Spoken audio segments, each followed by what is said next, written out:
Hello and welcome to the Jackson Tackles podcast. We're back once again for another week. This week, no international rugby unless we want to talk about Wales, South Africa. But the less said about that, the better. With me today is Ricky. Ricky, you're back once again. How are things? Very good, mate. Very good. Good weekend of action last weekend, and looking forward to got the Champions Cup big weekend, and of course the World Cup draw. 100%. World Cup draw is the important one. And look, as I mentioned, don't really have much to say on Wales, South Africa. It was a blowout. South Africa once again showed just exactly why they are the best. Wales probably raised a few more concerns that we hadn't have thought. We didn't think it'd be a record scoreline, but here we are. Do you have any words about that game before we move on? Well, I'd say the Evan Netzebeth red card was potential. Well, I don't know how long he's going to be out for, but it's going to be a long time. Well, he might be. He might get, as I say, the rule book thrown at him. But then, obviously, with all the circumstances around it, of did he get gouged before? We shall find out. The result will come out on Sunday, I believe. Yeah, That's when his hearing is. So we'll find out if the rule book's thrown at him or whether he gets leniency because of factors around it. But as I say, there wasn't really much to take from that game apart from that. It could obviously have a major impact on the Sharks, but I don't know. I think the Sharks, with or without him, are always going to have a dodgy enough season anyway. They're always up and down. So less said about that, the better. But shall I move on to the big news of today, which was the Rugby World Cup draw? Look, yeah. we've got six pools, four teams in each. Is there much excitement to this as a at the pool stage, or do we have to wait to the knockouts for the real kind of blood and thunder? There's no real group of death. I'd say that Ireland probably got the worst group being in it with Scotland. Uh, I feel like it's very predictable, as in who will win the group and who will probably come second Yeah. in almost everyone. I don't see Scotland winning that group over Ireland, to be honest. Why is that? Like obviously that's at this stage now, but in 2 years you never know. Ireland could be hamstrung by injuries or whatever. Do you know what I mean? But why are you saying that now? Why do you say that that's the one kind of group where you could see, let's say, a shock happening? Uh, I just to if you look at the other groups, I suppose like New Zealand and Australia, but then Australia horrendously inconsistent on their day. They beat the Springboks like incredibly. Uh, but I suppose it's because this draw is so early. It's also hard to, as we saw with the 2023 World Cup, everything changed after the draw. Yeah. So it's quite hard to predict where these teams will be in 2 years' time. We've talked a lot about how Ireland are on in a cycle, possibly heading downwards. So I don't know, there could be a shock there. Yeah, well, my hope is that this is the England rise before their fall in 2027, so that when they come to the tournament, England are nowhere near there, and hopefully Zimbabwe beat them. That's the hope. No, but look, I look at it honestly, and I think I spoke about this earlier with a friend, and I think the most entertaining pool could possibly be Pool B or Pool C to an extent. Like, obviously, Pool B, you've got Italy, Georgia, and Romania. Now, don't get me wrong, at the minute, I would say Italy's a level above Georgia, and Georgia is a little bit above Romania. But Romania is the only side that's managed to kind of beat Georgia in the Nations Cup in the past 15 years. The only ones who beat them to it. So clearly, they on their day possibly could. Georgia could on their day beat Italy and shock them to second place. That's one pool. But then obviously we saw over the international break when Spain put it up to Fiji. Spain are rising. You never know. You could give them a chance. What do you think? Yeah, I do like that group. It looks like the most evenly balanced, as in you If obviously you Argentina. if you eliminate South Sorry, Africa as well from another group, sorry, what were we talking about? if you Balances. ignore the top seeds from both, I reckon you're right. They're all kind of evenly distributed in those two. Ah, yeah. I mean, I'd like to say Pool C would be the most balanced. group of the lot. And as you've said, Spain did take it to Fiji. Uh, Georgia, Italy, Romania. Yeah, I like that as well. There's a few good possible groups there. Yeah. And look, for Pool E, you're hoping Samoa finds something. So you do. You're hoping they find something. Um, and look, I know we talked about Samoa and the concerns and the worries about them. But come the World Cup, having and listeners will be probably happy to hear, we had the exclusive with the Samoan during the week of interviewing them from La Rochelle. He is looking to come back and play. UJ Satini, he's looking to come back out of the wilderness and play for them. He said he wasn't able to play due to current issues with him personally, um, which stopped him playing the World Cup playoffs. I feel like having looked at the squad again back when he mentioned that, there was a lot of Samoans missing, as in major stars. And even then, they might get Manu Tuilagi as well. So, look, they might recruit some of the boys in. Do you know what I mean? And put on a show. Who knows? What do you think about Samoa being that kind of team that they've got USA and Japan? Could they see themselves getting through? I find that quite exciting, actually. I mean, if we're looking at how USA have performed recently, they don't, I don't see them doing anything at all, truthfully. Hmm. I reckon Samoa could have them on the day. Japan, one of those annoying inconsistencies that, again, on their day could be very good and give Samoa a very good test. Probably, probably would favour Japan over Samoa. But as you said, can you imagine Manly Tuilagi lining up in that outside centre role? That would be phenomenal. Well, he's playing really well in France still. So what's stopping him? Do you know what I mean? What is like?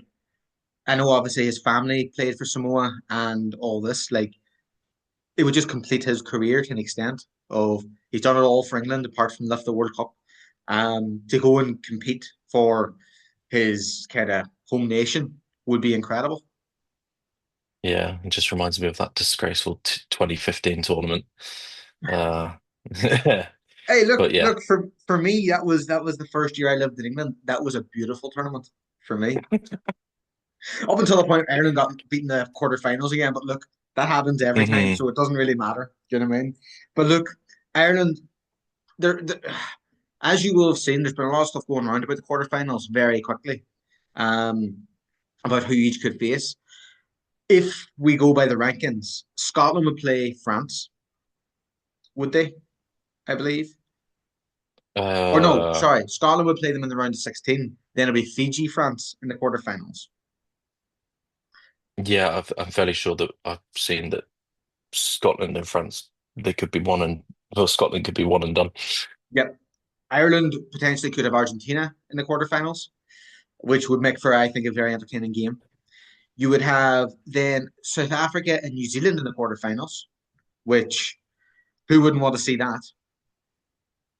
And Yeah, I think that's the one controversy of all of this, isn't it? Really, having them on the same side of the draw, well, they were on the same side of the draw last time. You had the four best teams in the world on the same side of the draw last time: Ireland, France, South Africa, and New Zealand. Like, and that was hugely controversial, though, wasn't it? It wasn't. It's still a very good World Cup, so. well, that's a question. The question though is the World Cup in the soccer. The draw is taking place, I believe, this week for the World Cup, which is 6 months out from the actual World Cup.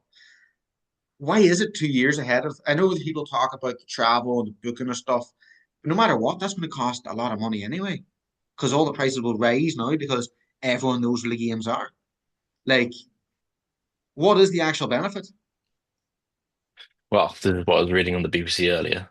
It's been conducted closer to the tournament, yeah, Yeah, than it it's was not in hard to 20. not hard to be closer than 3 years away, is it? Yeah.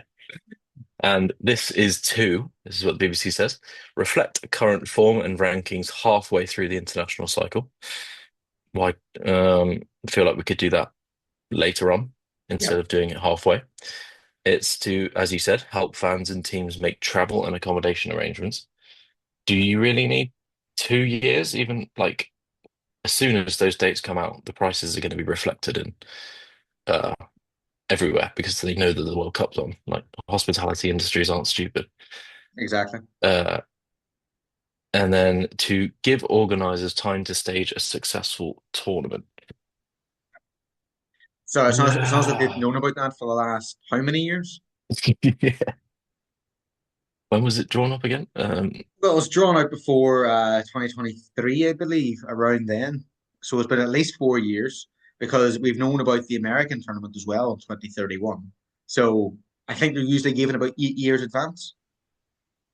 It was 12th of May 2022. Yes. Yep. There you go. So they've been given 5 years. Yeah. So do you think organizers need that much time? Well, they've just staged the Lions tournament, so I think they should be okay.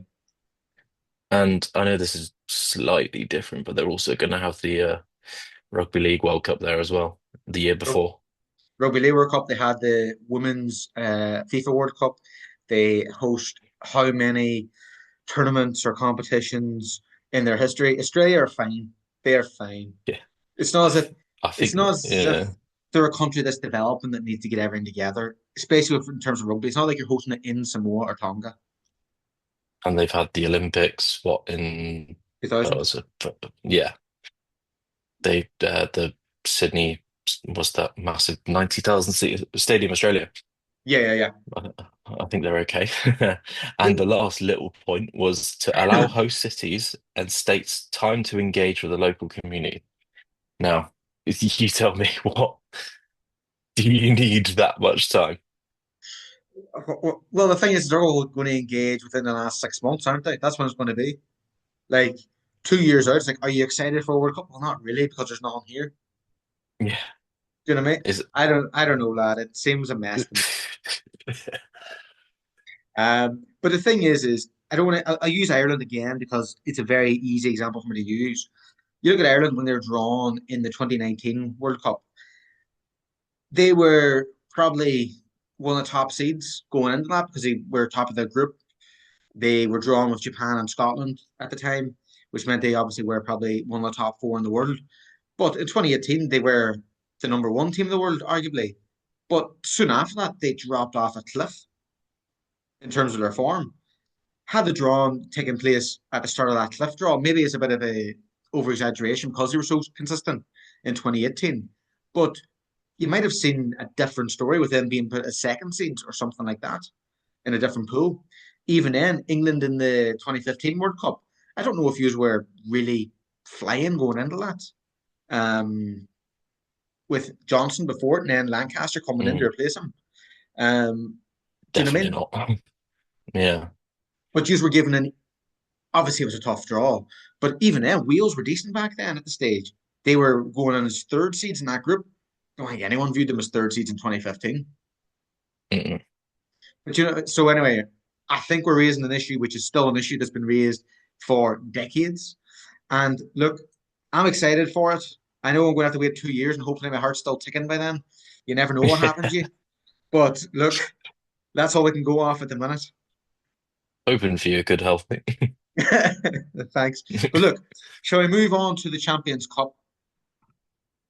Sure, we can. Let's do it. So, look, Champions Cup, there's plenty of matches. Obviously, there's four pools, five pools maybe. And with that, as I say, the four pools, you've got two French sides, two URC sides, and two English sides in each pool. Obviously, to keep those of the same competition away from each other, which I think drags the competition down a wee bit. I would love to see a French side play a French side in the pool, um, and all that. I'd love to see the old way the Heineken Cup used to be, um, back in the day. But look, an easy question to begin with for you, Ricky. Who do you see as the Mm. outright favourites for this, or who do you see as those challenging for the title? Oh, it's easy to say Toulouse, isn't it? They're Uh, they're one of my four. oh, yeah. Well, based on what I saw from Bath on Su Sunday afternoon, I thought their commitment was phenomenal to that game. Like Saracens kept coming and coming as well. I think Bath are potentially gonna, I don't know, maybe not a treble again, but they'll be in the superior European competition and maybe strong contenders. I have them down Uh, as well. oh, nice. Good to see we're on the same hymn sheet. Um, uh, Bordeaux, obviously. I find They're the third team I have. Bordeaux's rugby is just scintillating at its worst. Uh, Yeah, can I guess your fourth? It's not La Rochelle, is it? it isn't La Rochelle. I think they are having a tough time. I think also if Nolan Legarec currently injured, that's a big loss. Mm, And I think they actually might find it tough to get out of their pool, considering who's in it. hmm If they make it out, because they have to travel to South Africa, they have to travel to Dublin, which is not easy. They're hosting the two English sides, but then it's kind of up in the air with the pool they're in. Um, guessing your last one, Northampton. No, I've went with the side they beat in the semi-final last year. Ah, okay, interesting. I've gone Leinster because I Yeah. feel I feel every year they go in as favourites or one of the actual favourites. I have them as the fourth in terms of I see them being outsiders. I can't see them being the front flyers they have been for years. But I think maybe if the pressure's off them slightly, they might have a chance to cause an upset. But the fact I'm saying it's an upset is the fact I see them as outsiders. I don't see them as a Toulouse level. So they need to have Toulouse on a bad day. They need to Mm. have Bordeaux on a bad day. I think a Bath v Leinster would be a phenomenal game. Yeah, absolutely. Um, I think teams that can cause upsets are the likes of La Rochelle. I think Pau can cause an upset. Haven't seen just how well they're doing on the top 14 at the minute. hmm And I think as well, you don't want to come up against Munster just because of Munster's pride in the competition. That's about it. They pride themselves first on European glory before domestic glory. And you saw what they did last year against La Rochelle. They hmm were given the hard kind of draw, then having to go away again to Bordeaux. And to be fair to them, they fought for 20 minutes, kept in the fight, but then Bordeaux just had too much. But Yeah, 2 weeks on the road is tough. And that's why I'm like Munster. They have the spirit, they have the fight, but I can't see them winning the thing. But if you're Toulouse, Bordeaux, Bath, or Leinster, and you get them, you'd be like, "Oh, that's a tough game." absolutely. Yeah. I struggle to read too much into the pools because of the way that the knockout competition works. But Oh yeah, yeah, yeah. I don't blame you. It's again the over convoluted style that is rugby. hmm Just wanting to keep all the big teams happy so that they can get through, get their money, get everything. And it's look, do you want to go into that conversation here of how do we fix the Champions Cup, make it exciting again? Do you have any ideas, any theories? if because I think my memory fails me of the great days of the Heineken Cup. Uh, That's right, you were too young, weren't you? I wouldn't say too. Well, maybe yeah. I You can't were just remember what but was the you were fourth. just about a twinkle in your dad's eye when Brian O'Driscoll was playing. Nah, I was still watching Leicester Tigers at that point. Yeah. What was the format back then? Was it a four We team pool, wasn't it it? was a It was, yeah. five team pool. So you had four games Uh and I think there was four pools. So it was like literally the elite of the elite got in. yeah, that And was it. And this whole format was destroyed by the French and English because they wanted more spots, they wanted more coverage, and the fact that Irish teams, Munster and Leinster, had taken over a bit. The Welsh teams were doing well as well. Um, the French teams were doing all right, but I think it was more because the English weren't winning. Even though the English had winners in London Wasps and stuff like that, you just weren't winning consistently. But even then, you look at now, France are dominating. They've won the last what five? Like, is this good for England? I don't know. England are the ones who struggled the most in the Champions Cup, I would argue. Yeah, there's several things you could say about that. But my question is, how can you justify eight English teams qualifying? You can't. It's absolutely absurd. And then the two other teams going into the Challenge Cup, you're just like, what on earth are we doing here? An entire league in European competition. Yeah, If that was football, you would be laughed at. I agree. But the thing is I look at it and you look at the URC. I actually think the URC is probably the best for it because they've got 14 teams, 8 qualify. Because of the diversity of the league in terms of the nations, you do get different teams going in. I don't want to say it like I know there is differences in the way the English sides play, but they're not overly diverse to what you would get in the URC or in France, perhaps, which kind of gets the English teams just put into one bracket as they're English. Whereas if you play against Leinster, they're URC, but then in Leinster's group is the Stormers. So that's a completely different challenge. Do you know what I mean? So Yeah. I don't know. I don't like the current system. I don't know how to fix the Mm. current system. I would like to go back to the old system, but then clubs will say no. So what do you do? I think a big problem is the fact that, for starters, we have a 10-team Premiership. Sorry, Prem, a 10-team Prem, Yeah, and you don't want to get sued there, Ricky. yeah, sorry, copyright and all that. Yeah, you have 10 teams and no promotion. No, well, there is actually no promotion relegation anymore. No, Uh, there is this season if Worcester Warriors finish top. is it? Yeah, it's Have based. they done that audit for the what's it called, the minimum standards criteria?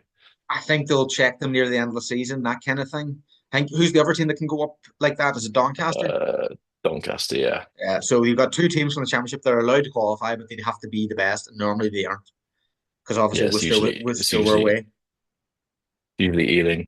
Uh, I think Ealing is still unbeaten this season. So Newcastle will stay up by default once again. Oh yeah, Ealing are played 8, won 8, points difference of 251 after 8 games. How's Worcester doing? Second. All right. So if Ealing do everyone a favor and just be like, let's actually get a relegation playoff uh final for once. Hmm. Yeah, how would that? No, they would have to play probably Newcastle, wouldn't it? But Yeah, let's be honest. yeah, As tough as it is, it's going to be Well, Newcastle. yeah, yeah. I don't see the Red Bulls going that far this season. No, but as we talked about last week, winning the Prem Cup would be a start for them.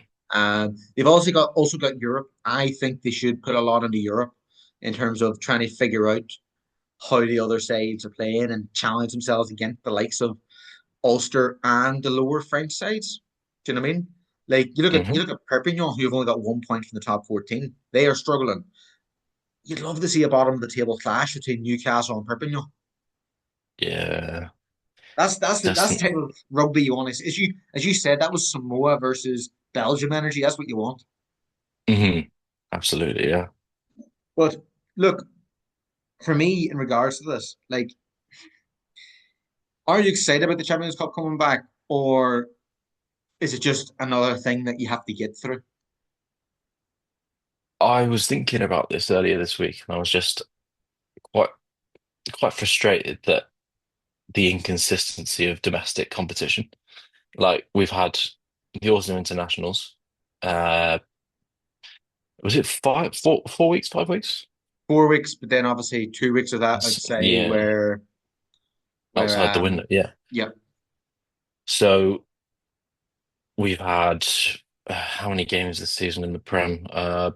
Six. 6. Yeah, and then we have Yeah, one week of rugby, and then now we're off to Europe. yeah. I just for fans that want to watch their team in the league, it's quite frustrating. There's just no straightforward domestic path. You constantly stop and start. Obviously, momentum does get affected, Hmm. even though they're still playing in this window. Different competition, different teams, different way you approach things. I find it frustrating personally. I don't know about yourself. For me personally, it's the fact that, again, as you mentioned about the pool stage, is like there's no real jeopardy. For those big sides, they will get through. Now, obviously, they always argue jeopardy is you want to finish top, you want to finish second at a bare minimum, so you get an easier draw as you go along, so you get the home draws and all this. But look, in my personal opinion, I think those are great rewards back in the day when you were fighting against teams that were really battling it out every week. And the thing is, it would affect your domestic campaign. Like we've heard stories so many times where English sides, I don't want to just pick out English sides because South African sides have done it too, Irish sides may have done it too, and the French, where they refuse to bring their strongest side to play away because, like, well, this is a game we don't think we'll win, and we want to focus on something else. It just devalues the competition. Do you know what I mean? And the devaluation comes in 2028 as well when they try and play the Southern Hemisphere. So, like, what are we doing with Mm. the Champions Cup? It just feels like this historic, prestigious competition, which celebrated its 30th anniversary last year, is being made a mockery of to an extent. It's the way up of the finances over the prestige. And as you said, the finances are always going to take priority. Yeah, sadly. And but the thing is, I don't blame them either because rugby is at the minute, I would argue, dying financially. Hmm. It is really struggling. And unless you're at the top, like the top side, you are struggling. And look, I don't blame them, but I would love to see the purity come back in regards to winning competition rather than right, we need to do this because the money's there. Like I don't blame anyone for in France wanting to win the top 14 because it's more valuable. Like it is more valuable.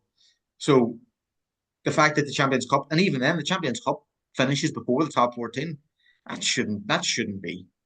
Do you know what I mean? Like it tells enough of its own story. Um, but yeah, I don't know. There's not really for me more to add about this in regards this week. Don't know if you've anything you want to say about the Champions Cup. I was just going to say that the French clearly value their domestic competition more. Yep, Uh, I'd say the English and do too. uh, well, yeah, if we're looking at time windows, yes. Yeah, I would say they do. Like, you look at Bath, how much it meant to them to win the Premiership last year after such a long drought. Like Hmm. that European victory they had, although it was good, wasn't really what they were going for. You'd think they'd take a Champions Cup this year, though, over the Prem, seeing as they I won it last year. That's the thing is because they won the Prem. Mm. Like you look at Northampton last year, Northampton put it on the back burner because they'd won the Prem. Hmm. I feel if they're going for both, you'll see. If it was Saracens this year and they were going for the Champions Cup or the Prem, I could see them going more for the Prem. Mm. Yeah, you're probably right on that front. You know what I mean? But look, Ricky, it's been absolutely brilliant talking to you about both the World Cup and the Champions Cup. And I'm sure we'll have a bit of fun watching these fixtures coming up. But look, thank you very much for joining us. Always a pleasure, mate.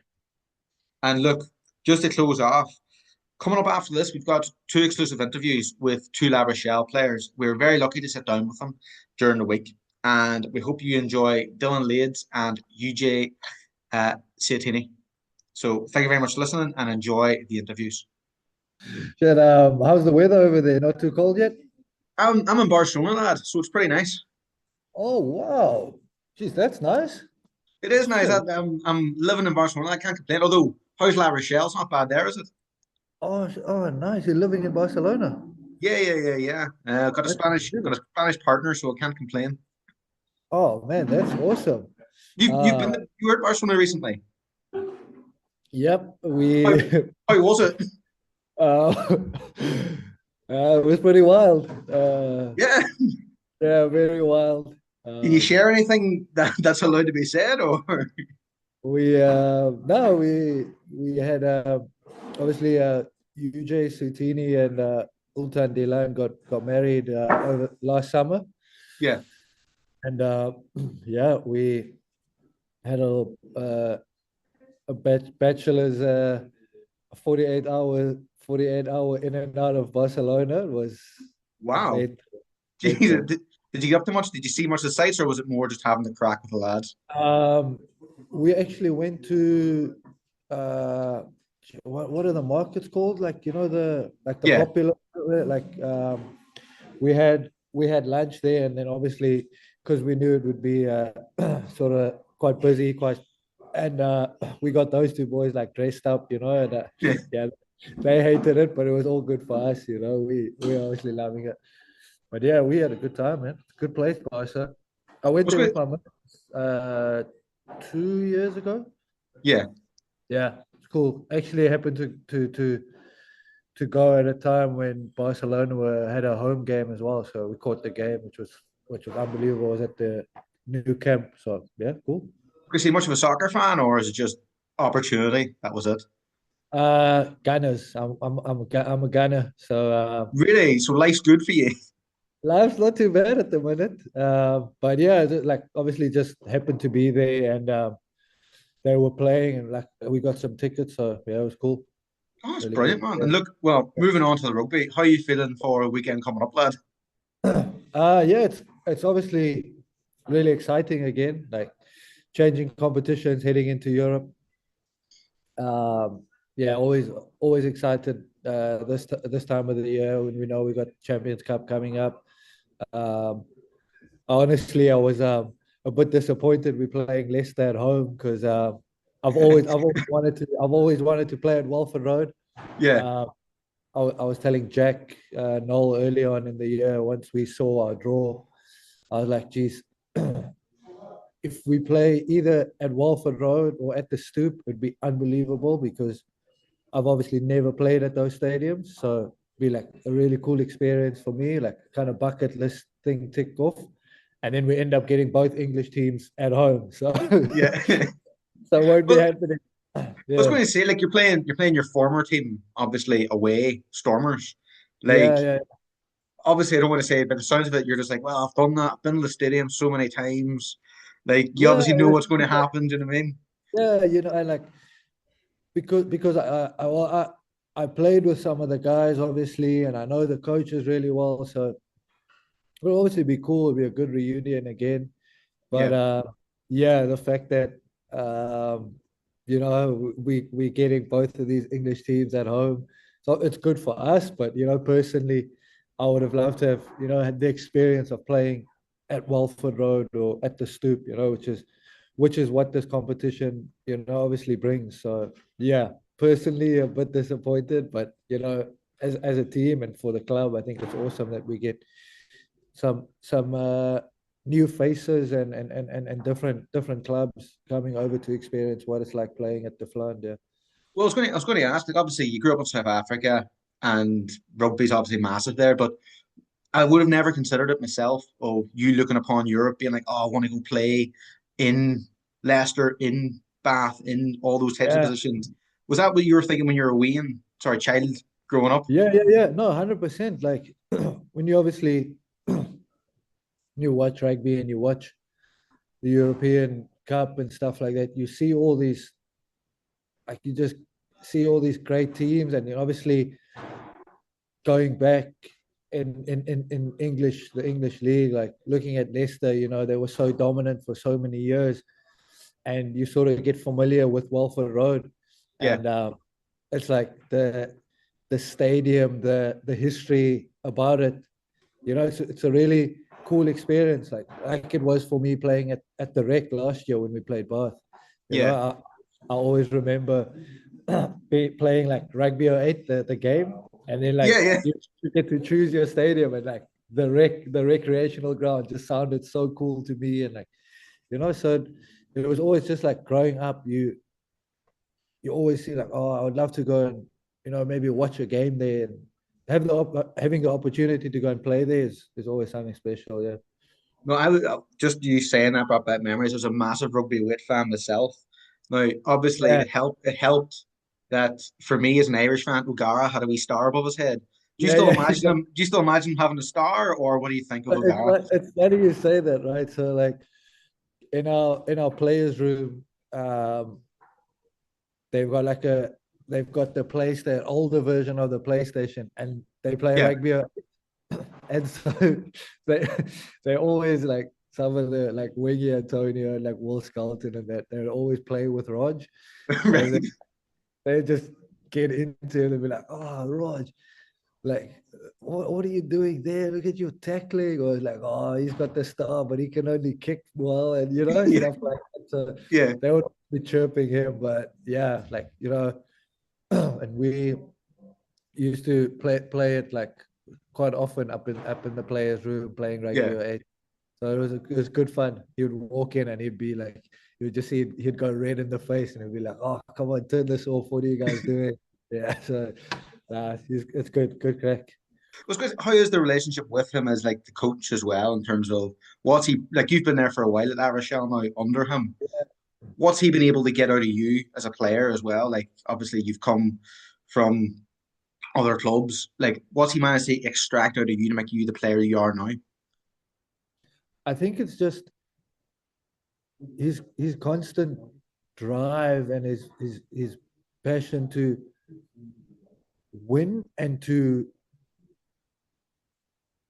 improve. Like I think the best way I can sum it up is probably the standards he holds us to Yeah, as an individual. Um, he'll be hard on you because he knows what you're capable of, and if you're not where he thinks you should be, he's going to be the first one to tell you, but he'll also be the first one to give you a pat on the back saying, "Jeepers, you are unbelievable today," yeah, and he knows, it's hard to play in this demanding top 14 that we play in and then go into Europe to be at your best every single weekend. yeah, But if I bring my part and the other guys around the field just bring their part, collectively we can be at a high at a required level. And yeah, I think it's just his love for the game, man. Like he's so passionate about it. He's so passionate about wanting excellence for us as players and for the club.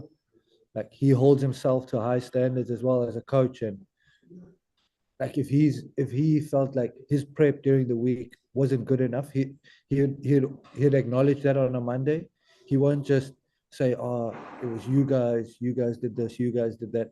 Like he would acknowledge the fact that my prep was off, or the way I spoke to you guys, we were too negative. Like we should have been more focused on ourselves, but we were worried about what the opposition was going to do. So he's been really great with that. And like I said, personally, it's been so great working with him because he just wants you to excel. Like he's always asking me, he's like, "Do you still want to play for the Springboks? How can we get you yeah, into the squad? Like, what do we need to do?" Stuff like that. So for him, it's not just about wanting you playing well for your club, but he's always demanding more of our French boys as well, saying, like, come on, you got to be pushing X, Y, and Z to get their spot in the French club, yeah. in the French team. So it's just strive. It's like wanting more for the players and wanting more for the club. Yeah. Well, it's a very simple question from me now, which is obviously you talk about the Springboks. Is it an ambition for you that you still want to be able to get there with the kind of standards they're setting at the minute? Yeah, they pretty much set the way they're going. Yeah, I think I maybe a couple of years ago I would have answered and said yes, but yeah, at the moment, no, not really. Like first of all, I probably don't see myself getting into the squad anyway. hmm, Uh, honestly, am I playing good enough rugby that gets Rassi to sit up and take note? Probably not. So, I'm hmm, also realistic in the sense that I'm also 33 years old.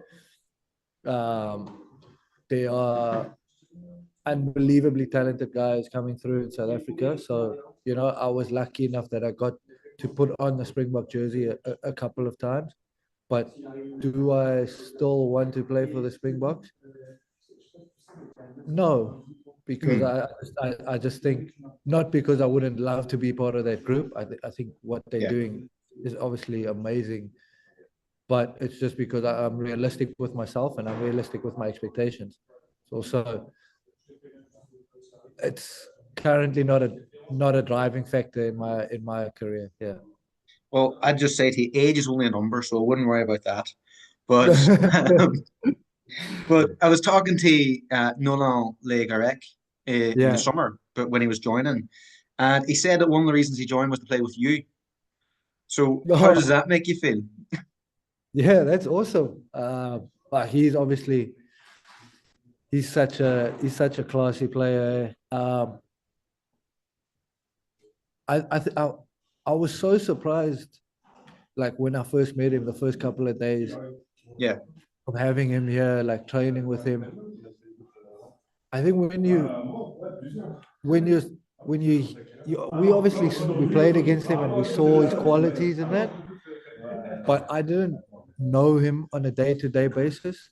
And mm, when he came here, his knowledge of the game and his rugby playing, his understanding as a 22-year-old, I think, yeah, it's it's it's scary.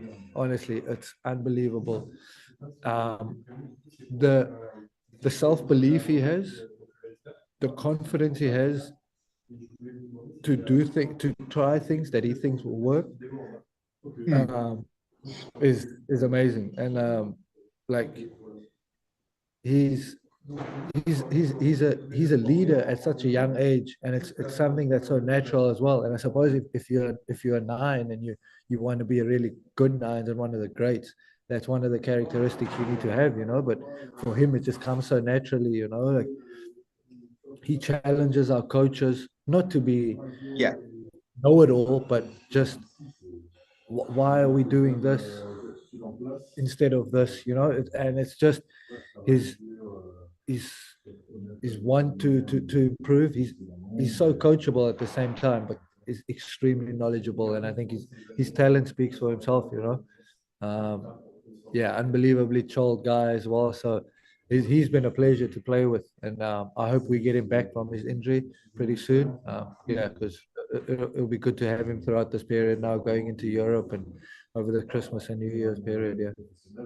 and well, it's funny you mentioned the Christmas. Like, obviously, I might be slightly wrong, but it's your Christmas now as a father. How's life that way? It's been amazing, man. Honestly,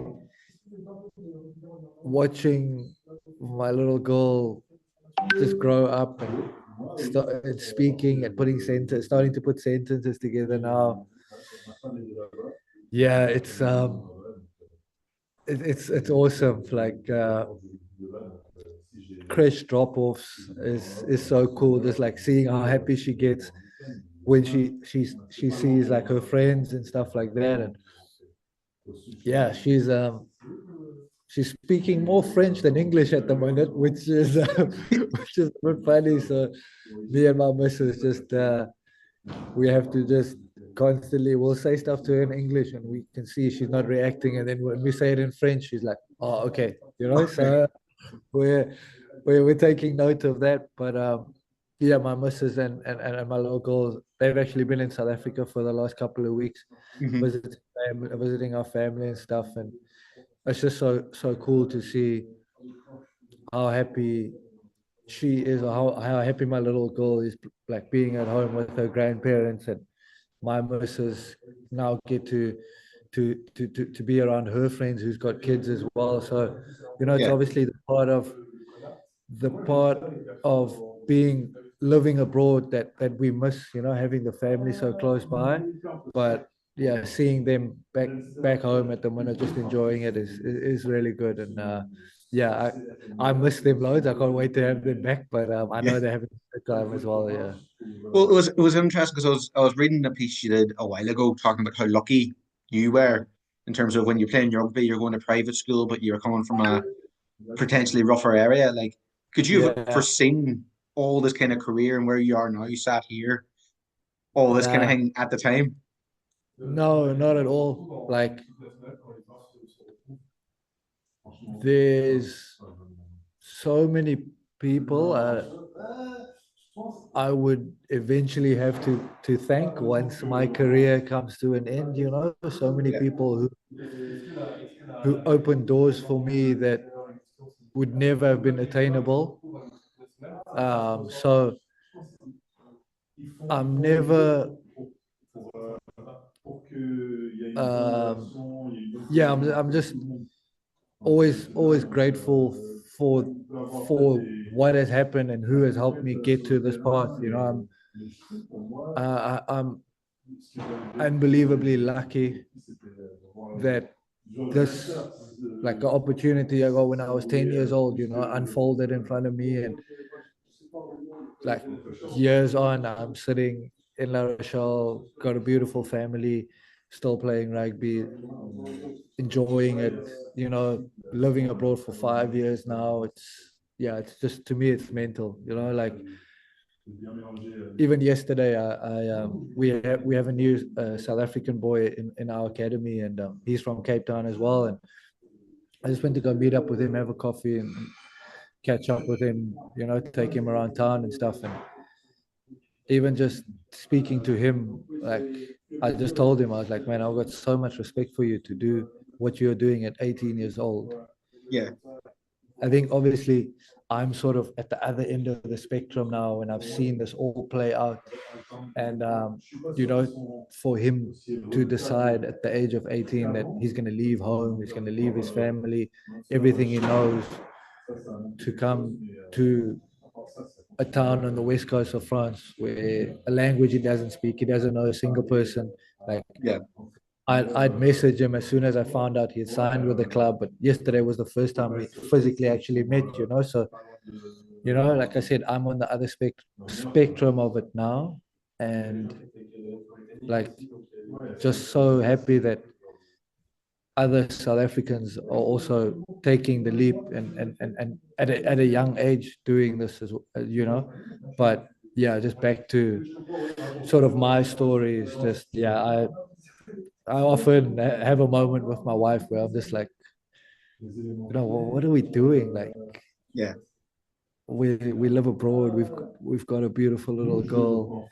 I'm just like, this is, what is this life even, you know, like yeah, it's crazy. Like we've been together now, where we 2000, we've been together 10 years, you know. So it's like shit, we've known each other for a hell of a long time as well, you yeah. know. So it's really cool to get to share that with someone so, like get to share this part of a journey with someone so special. Yeah, And then just to kind of finish up, it was like obviously you're talking about that mentorship role. Like you're you're obviously an older sibling. You saw yeah, your brother win a medal at the Olympics. Like how was yeah. all that? Like how did that feel being like a older brother just watching him succeed while you've succeeded in the rugby career as well? It's by far one of the happiest moments of my life, you know. I was so nervous. Like I had to, obviously they had to first qualify for the Olympics, and like I couldn't watch that game because I was just like, I was so nervous. I bite my nails like crazy, and I remember that day just like Yeah, couldn't watch it. And then I was just being at the Olympics. So like I hadn't seen him play rugby live in like 4 or 5 years before the Olympics. So just the fact that I was able to be present and be there was already such like a awesome occasion for me. And then yeah, when they won the game against Australia to win the bronze medal, like yeah, just started crying a little bit, you know, because I also know the journey he was on.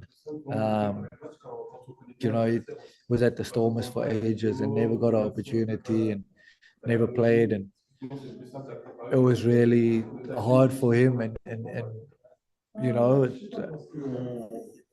he wanted to stop playing rugby. He was just didn't think like it was for him anymore, and he went to the sevens and he found such joy again. And you know, to then a couple of months later to see him win a bronze medal at the Olympics is, yeah, it's so cool. and like we don't often talk about rugby, which is funny enough between the two of us, you know. Yeah, Um, he'll ask me something every now and then, or I'll say something to him about, you know, the way he played or what he did. But to be honest, like I also don't know much about sevens. You know, it's a completely yeah, different. But like, what's really good between the two of us is like we both love the game, we both enjoy it, but our relationship isn't really defined by the rugby, and we yeah, have a lot. We have a lot of other things that we laugh about and we can talk about. So yeah, it's like when he asks me something about rugby, I know that he's actually well, like he's actually keen to try and figure out my thoughts on something, you know. But yeah, otherwise we're just laughing and sharing stories. He's the real entertainer. So I most of the time I'm listening to him tell us stories, and I'm just yeah. sitting back laughing my head off here. Well, I was going to ask, like, the last question I'll ask you is then, so outside rugby and apart from your family, because obviously they're not there at the minute, how do you keep yourself entertained? What do you do to relax? Uh, I've just had the golf bug bite me. Really? Uh, What age did that happen? like literally, I would say like 2 months ago, man. Right. Yeah.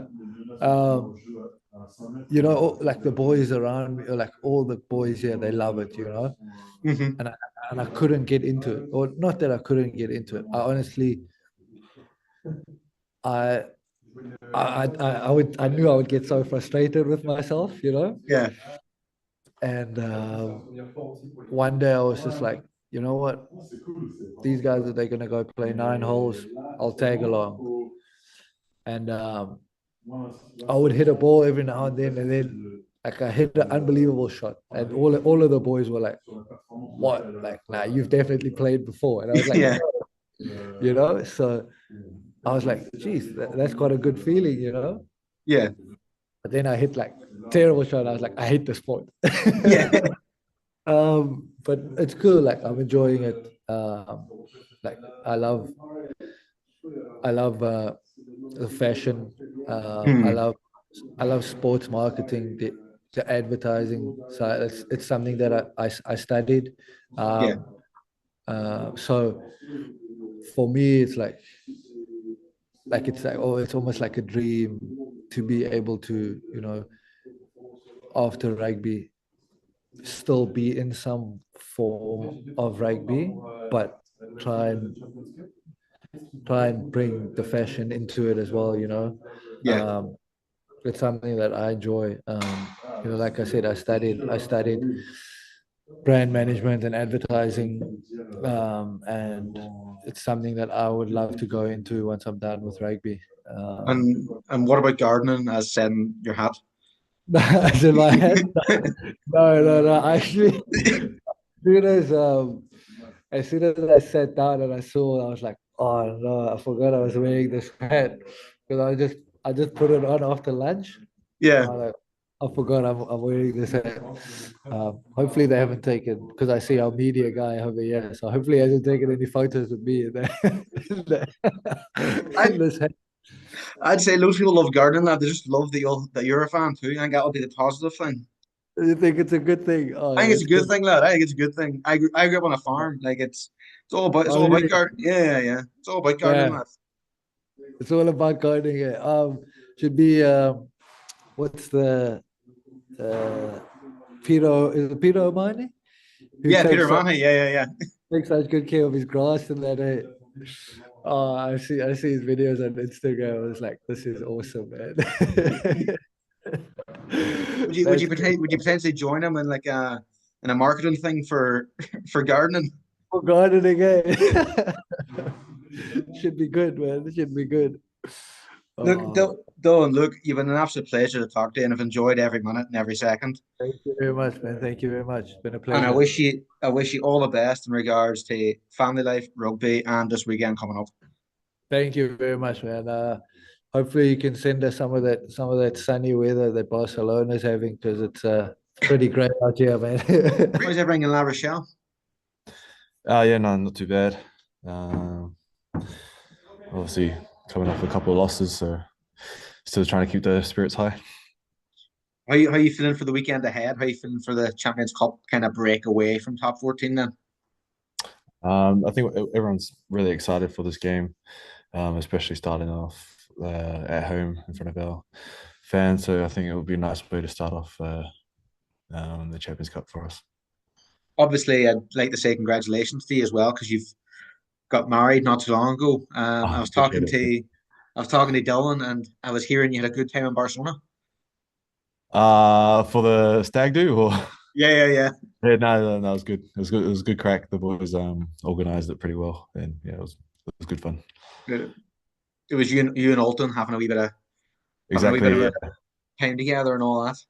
I mean, I think it was a good excuse for the other boys as well to get out of La Rochelle. So they used us as an excuse. So that was good. That's good to hear. So how is married life? How is everything going that way? Amazing. I think my wife and I are very, very happy and very grateful to have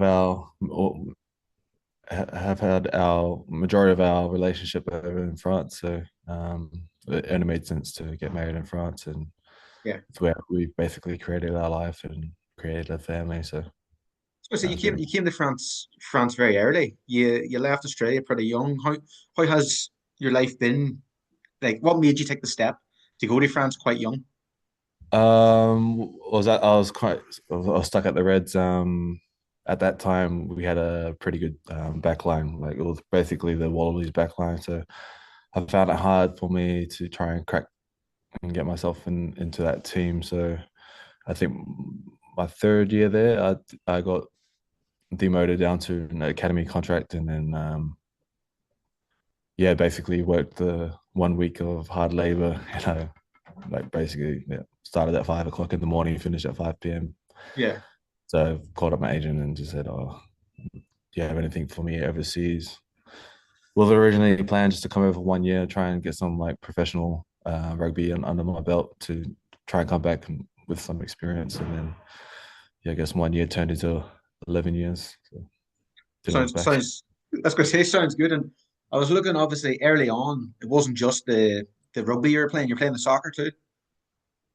No, not soccer. It was AFL. Oh, sorry. I was talking about playing with Zidane, but if you're playing AFL Oh as well, right, fair play. yes. No. Yeah, the soccer thing is not my thing. I literally called for the ball to not be passed to me, so I was like, "Don't pass it to me, please." And then yeah, no, that was yeah, pretty grateful for that experience to be there. Hmm. Like And you'd get that chance in Australia, so it was cool. so you say the AFL, like were you playing for the French AFL sides, or what was the crack, or what were you doing with the AFL? Oh no, sorry, I thought you meant like back home in Australia and All stuff right. like that. No, yeah, So no AFL over here. yeah, well, how was the AFL experience in terms of helping you as a rugby player, in terms of maybe shaping your mind, shaping your approach to how to play rugby? Definitely the way that they kick in AFL is obviously straight on, and it's a lot more accurate. Obviously, the ball's a little bit different. Also, just attacking the ball in terms of if it's on the ground, like attack it, don't wait for it, and stuff like that. And obviously, in the high balls and stuff like that, just getting the knee higher than the other players, so pretty much little simple things like that. And then regarding obviously um, playing under O'Gara, how is he as a coach, and how is he kind of helped develop your game a bit more? Because obviously you've always had a seemingly natural ability, but how has he shaped you into what you are now? I think the thing I appreciate about him is that he's been um, around the place. He's obviously spent some time as a Crusader, so he's spent some time with people like same sort of profile as me, same sort of background as me, like coming from like a quite a respectable culture, and he knows how we handle certain situations, and so he helped me kind of to express myself and doesn't put any pressure on us. Hmm. Yeah. And then obviously, as you can kind of tell with that no pressure of just how you play from some of the tries you've scored, particularly some of the solo ones, which are very nice to look back at probably on your end. But when it comes to this, does that come from, as I say, just you viewing it as a fun game, or what kind of way do you view the pitch when you kind of come on? Definitely I got to view it as a fun game and no pressure. Just try and pretend that I'm training like everything that we trained at during the week. It's just everything, just putting it into practice, I guess, on the field. So if I feel comfortable doing it at training, doing certain things, and makes me feel confident bringing it into the game. So And then regarding the Champions Cup again, like you've got two English sides and then an Irish and a South African side. Obviously, each one has a different approach. Like as a squad and as a individual, how do you approach those games differently? yeah, it's definitely a hard one to think about. Like you said, they're different competitions, different styles of playing. Um, like for example, this weekend, Leicester's like more of a conservative team, and they like kind of feed off um, when ball goes to ground because they like to kick it a lot. So they trust on their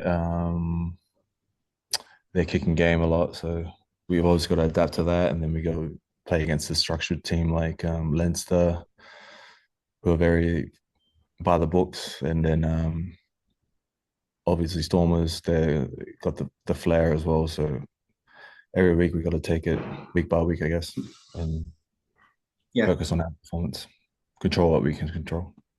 And then obviously with your kind of career in France and experience in all the different clubs, like how have they differed from your time in La Rochelle? Because obviously you came and it was Toulon to begin, and then you've had a couple of different clubs throughout your time in France. How has each kind of club experience been different, and how has it kind of shaped you to where you are now? I think definitely starting at Toulon. Um, they all have the same mentality. Obviously, I think the thing that really changes is just the city and the lifestyle. In Toulon, it's like obviously a beautiful place. We've got a lot of things to do there. And then we go to Oyonnax. When I moved to Oyonnax, there wasn't much to do there, but the team environment was like unreal. There was never a dull moment there. Then go to another beautiful city like Bordeaux. A lot of things to do, a lot more team activities to do. But every team that I've played out, they've all got the same similar goals. Obviously, to make the top 6 and top 14, or qualify for the Champions or Challenge Cup. So, yeah, I think just to experience the as it comes by, I guess that's the best way I can And then explain it. obviously you won the Champions Cup with La Rochelle. Was that your first season with them? Yes, yeah. Yeah. Like how was that experience, and how do you kind of recreate that kind of run that helped you get to that final and win it? Um, in your own personal view. Uh, I think we just got to focus on week by week now. I think that first year with La Rochelle was such a blur, and everything went so fast, and everything was like wins after wins, and don't really had like, yeah, it was a crazy year to be honest. And then I think yeah, for this year we got to take it week by week. Like you mentioned earlier, all four teams are different from their own perspective. So I think, like I said, starting this week is gotta we're lucky to start it off at home. So Yeah, and yeah. then sorry, and then as you say, like O'Gara understood your kind of tradition and culture and all this, and obviously you've represented Samoa at two World Cups. Like, how was it representing Samoa and being able to play for your kind of heritage nation in that regard? How was that? No, it's something you can't put into words. Representing Samoa is it's. I don't think you can. I think obviously representing your own country, but like I just feel like Samoa is just a different country that you really feel the the pride and the power that that jersey has for our small nation. So to be able to do it twice, to represent my little country twice at the World Cup is, and my family, it's just got no words for it. It's just unreal. Yeah. Is there a chance of a third representation of it of the next World Cup, Uh, especially in Australia, where you're yeah, from playing exactly. for that nation? Definitely would love to try and put my name out there for them for one more World Cup, especially in Australia. So that'll Yeah. be probably will be up there. I was going to ask just because obviously during the last international break they're playing that World Cup qualifiers. Were you sat watching them, or were you off with the family and doing other things? Uh, the coach did ask me if I was available, but I wasn't really in the mental state to. I kept on getting little injuries, Yeah. which I never really had before in my career, and it was kind of tough on me mentally, and I just wanted to focus on playing good for my club before I can play for my country. Yeah. And then obviously regarding this, I'll let you enjoy your day after this. But but it was regarding, like, as I say, the Champions Cup and coming up in terms of what's going on. Like, I was talking to what Dylan about this in terms of the atmosphere that is created in La Rochelle. Is it like anything you've experienced before? Because obviously I know Bordeaux is very passionate and a lot of the French clubs are passionate, but like, and I was talking to Alton about how each club is different in terms of the passion each club brings. Because you got Perpignan with the Catalan element, then you got the Yeah. Parisians in Paris. Like, what have you experienced being at four different clubs? What's that La Rochelle experience like compared to all the other experiences in terms of the fan base? Mm. No, definitely. Lara Show, they're very passionate. Um, I feel like it's probably the first club that you can, like, if I put myself in their perspective, like they actually feel like they're a part of the team, and which they should be. Walking around town after a win, you can see it really brightens up the town. Like you go out for just a brunch, and they can just like say congratulate to you, and like you can see how big their smile is. Even if we do lose, sometimes they still they do encourage us there, but they really feel like they're a part of the team. It's like a community here in La Rochelle. So it doesn't feel like we're bigger than the team or anything like that. We're bigger than the city or anything like that. Like the team is La Rochelle's team, Yeah, not out. So it's pretty I cool. was I was going to say you've got a strong contingent of Australian, Samoan, Mm. Fijian, and all this kind of thing around the club. Like, how does that make you feel in terms of the club itself and kind of putting your identity out there as this is how you play rugby and this is the kind of approach you have as well, while also bringing that French element from those players in as well? Yeah, I think that's a good thing about Rog as well. Like I said, with his perspective, he's seen it all. He's had a pretty good career himself. He's played with Fijians and all that stuff, so he knows how to um, meld our playing styles together without forcing too much. Like it just kind of naturally comes together. The French boys have their French flair, and then the Fijians have their flair. So we kind of already know what our playing style is, and we get that feeling from training and stuff like that. So do make errors, but the errors are usually made in training. So once we do figure all that stuff out, so yeah. Well, I was going to say, look, UJ, it's been an absolute pleasure talking to you, and I wish you all the best, particularly this weekend and with the rest of the year, and hopefully all going well for a World Cup as well with you eventually. Appreciate it. Talk to you soon. Talk to you soon. Cheers. Good.